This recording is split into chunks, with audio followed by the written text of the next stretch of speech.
bem-vindo mais uma vez a um programa do YouTube Palavra e Família. Eu sou a Carol. Eu sou o Davi. Eu sou o Davi, casado com Carol.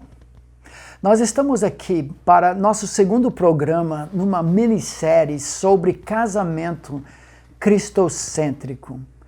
Para alguns talvez soe um pouco estranho essa ideia, mas essencialmente a vida de Cristo vivida em nós é uma vida outrocêntrica.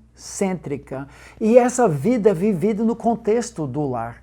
Como falamos muito, a família, o lar, é o lugar onde aquela máscara dourada que nós seguramos para todo mundo ver, em algum momento cai.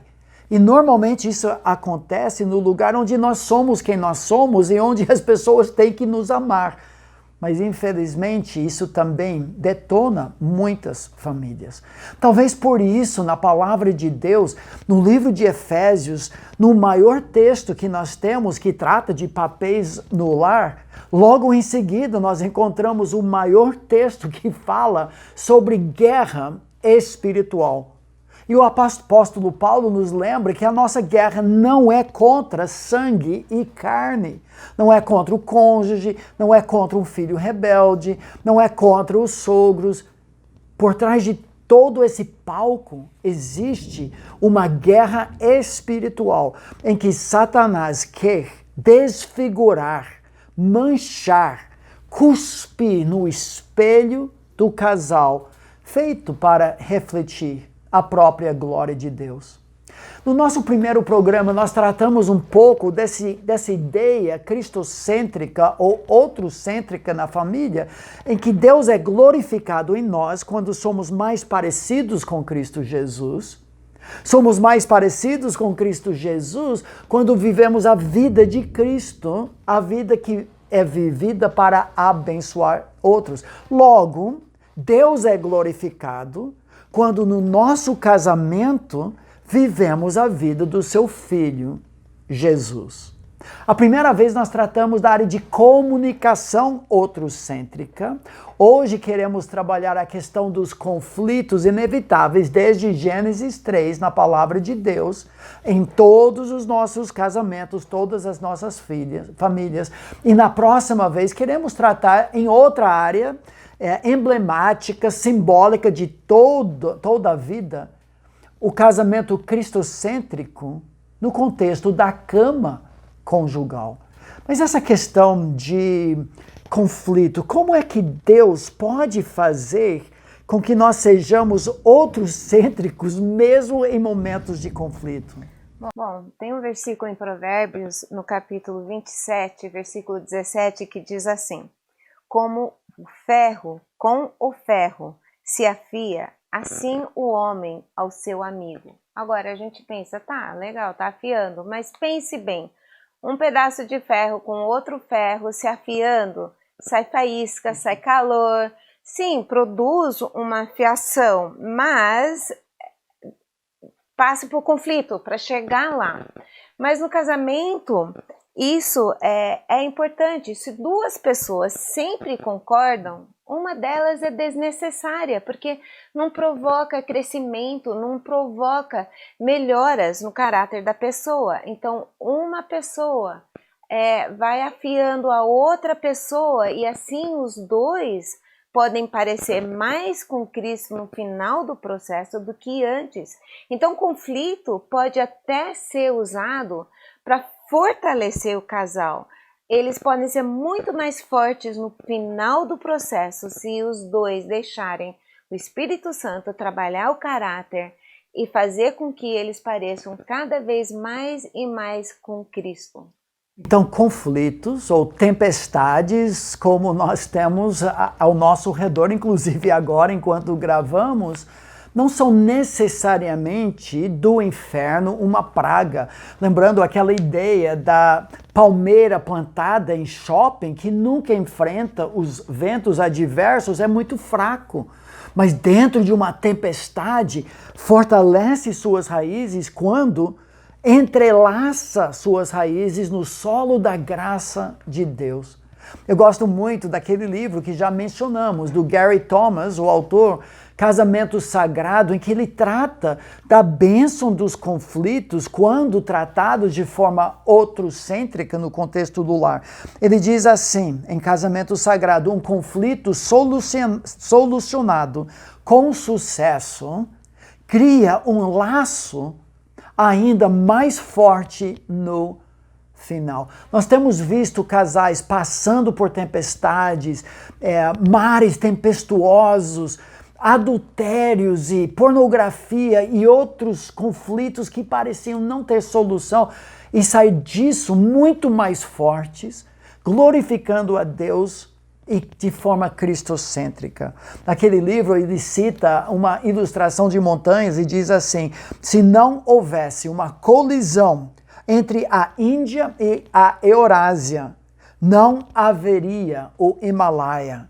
Nossas colisões do casamento podem criar relacionamentos de beleza. Então Deus pode usar tudo isso para abençoar o casal, fortalecer e glorificar a si mesmo. Mas tudo depende da atitude.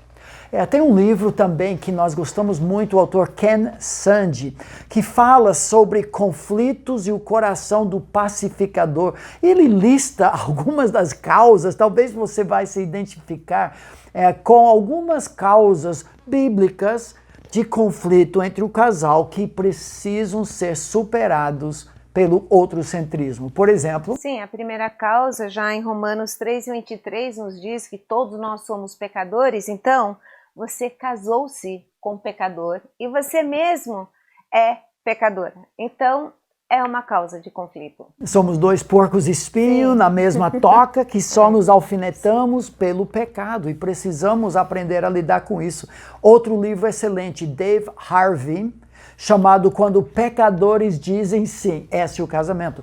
Segunda causa de conflito em muitos casamentos é conflito cultural. Nós somos de culturas diferentes, principalmente familiares, mas às vezes igrejas diferentes, crenças diferentes, estados, países, raças diferentes. Isso tudo começou na confusão de Babel, em Gênesis capítulo 11, e também tem que ser superado dentro do outrocentrismo de Cristo. Nós somos egoístas. Eu quero o que eu quero, quando eu quero, do jeito que eu quero. E o meu marido é a mesma coisa. Mas eu não sou quero, ela é quero. Então por isso que ela quer o que ela quer. Porque ela quer. Desculpa. Mas o Provérbios 18, que tratamos no último programa, o solitário não tem interesse no outro, só quer externar o seu interior. Quarta causa, finanças. As finanças dividem. Jesus falou em Mateus 6:24 que não podemos servir a dois mestres. O dinheiro, a avareza, cobiça se transforma em ídolo. Nós temos amigos muito íntimos que logo depois da nossa formatura do seminário, cursando juntos, anos juntos, mas os dois estavam servindo a dois mestres e culminou na divisão e divórcio daquele casal. Outra causa é inversão de papéis. Deus criou o homem para ser o líder e a esposa para ser aquela que auxilia, que apoia. Mas depois do pecado, em Gênesis 3:16, nós vimos Deus carimbando no castigo aquilo que nós queríamos que fosse assim, agora é a nossa luta. A mulher quer tomar a frente e o homem quer pisar em cima da mulher. Então, inversão de papéis é causa de conflito. Nós poderíamos listar várias outras causas, diferenças normais, naturais entre homens e mulheres. O próprio fato de que todos nós somos briguentos. Nós nascemos com estultícia no coração e às vezes simplesmente ficamos de mau humor. E outro que atinge muitos casamentos é que nós casamos para sermos felizes e não para sermos santos. E esse ídolo da felicidade faz com que ídolos se erguem em nossos corações, que nós servimos mais do que nós servimos a Deus. Agora vamos para as soluções de tudo isso. Como nós podemos lidar de forma cristocêntrica com os conflitos inevitáveis? Nós estamos num momento de conflito acirrado. Já trabalhamos algumas regras de comunicação. Qual seria uma dica para casais nesse exato momento de conflito conjugal? O normal seria de apontar o dedo e dizer: você é o culpado, você fez tal, tal e tal. O correto seria olhar para dentro de si e ver o que eu fiz de errado e ser a primeira pessoa a falar: eu pequei, e pedir perdão.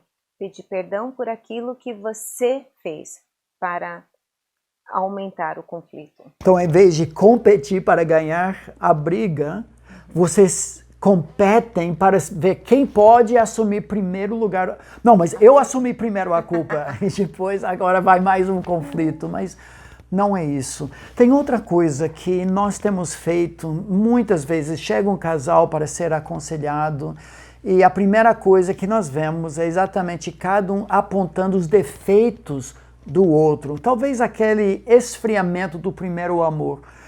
Como nós podemos reverter esse quadro também no conflito cristocêntrico? Desafiar cada um a focar naquilo que tem de positivo na outra pessoa. Aquilo que te atraiu lá atrás, quando vocês estavam se conhecendo, começando a namorar. Tem muitas características positivas no seu cônjuge e você precisa lembrar disso e focar nisso. Geralmente são muito maiores do que aquele probleminha que agora parece ser uma montanha, mas geralmente é uma coisa pequena. E vamos terminar esse programa com um conselho que talvez seria o mais prático de todos. Se nós pudéssemos insistir que cada casal gravasse, memorizasse um simples versículo de Provérbios 15, versículo 1. Como faria diferença em todos os casamentos? Qual seria esse versículo e que diferença faria? O versículo é: a resposta branda desvia o furor, mas a palavra dura suscita a ira. Quando alguém já vem meio irritado e você fala de uma forma calma, suave, já esvazia. Mas quando você retorna com uma palavra dura, aí então você está colocando lenha no fogo. Nem você nem eu conseguimos fazer isso naquele momento de conflito inevitável em que porcos espinhos estão se machucando. Nós não conseguimos fazer isso. É sobrenatural perdoar, passar por cima ou principalmente devolver uma palavra branda e assumir em primeiro lugar a culpa sua dentro do conflito. É só Jesus que pode fazer isso. Isso que ele fez. Sempre respostas brandas para tentar desviar o furor e não palavras duras para suscitar a ira. Ele quer fazer isso em nossos casamentos. Por favor, memorize, coloque na geladeira, coloque no espelho. Provérbios 15, 1. Resposta branda desvia o furor, mas a palavra dura suscita a ira. Esse é o casamento cristocêntrico, outrocêntrico, que é um para o outro e ambos para Deus.